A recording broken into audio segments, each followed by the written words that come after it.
it can be maybe understood in ways if you take out like smaller pieces of it, and also depending on which perspective and dynamics you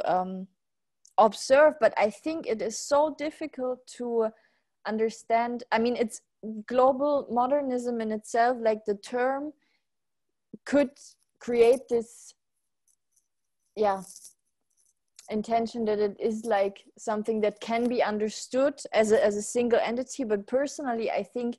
it's such a complex process and so many layers are intergraining there that I find it very hard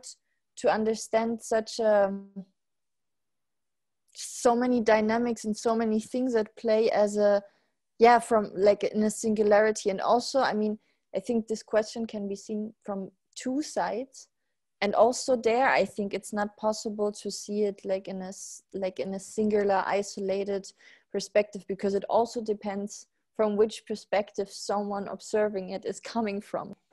Very agree with what Vivien has said, but I will explain it as a, I mean, I think that global modernism as a phenomenon, you might be able to understand it as a singular thing, but it doesn't mean that it's detached from the global. So what I'm trying to say is that in order to understand it, it's important to always look and analyze it through the micro levels and micro levels that a system has. And as well, if we are taking singularly as a locality, for example, then it's important as well to address it as a phenomenon that has a global impact with its own configurations and assemblages and characteristics, but at local level is developed in different ways.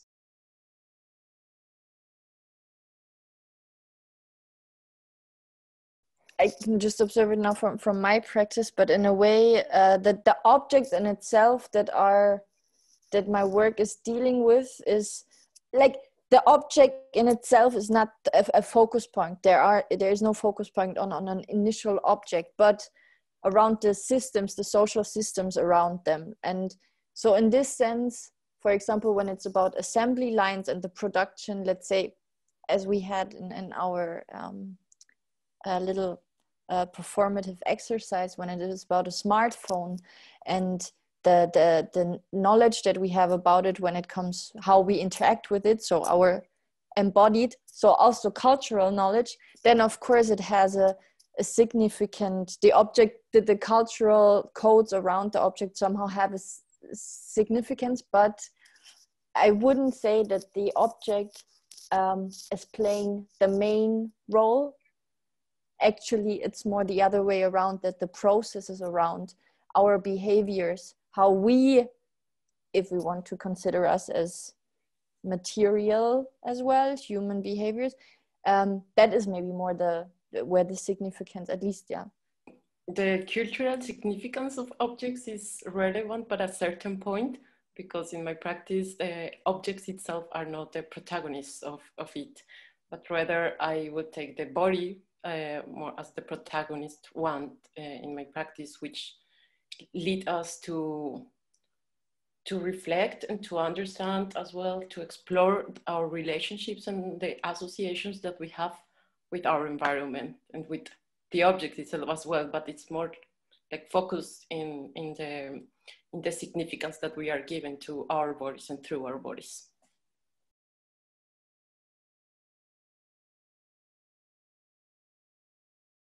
I feel not obliged to answer to this because it's difficult. I'm fully ingrained by Western educational system, and I'm from Germany, so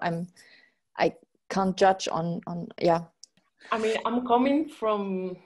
Latin America, from Colombia, and I have been living in Germany for more than 1 year. And from my perspective and my personal experience, having this Southern education, but which is very much focused as well in Western education, but in that context, I will say that I have noticed that that here, at least in Germany, I found that there is a space to bring up another ways of doing and another ways of knowing. However,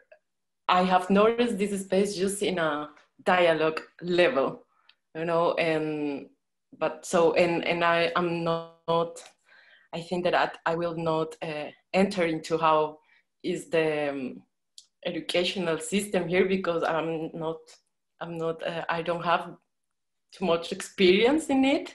and I'm still getting to know those structures being in this context. But in general, I will say that I found that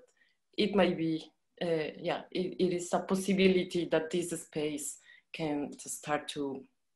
increase in designed education, welcome another perspectives like the Southern epistemologies.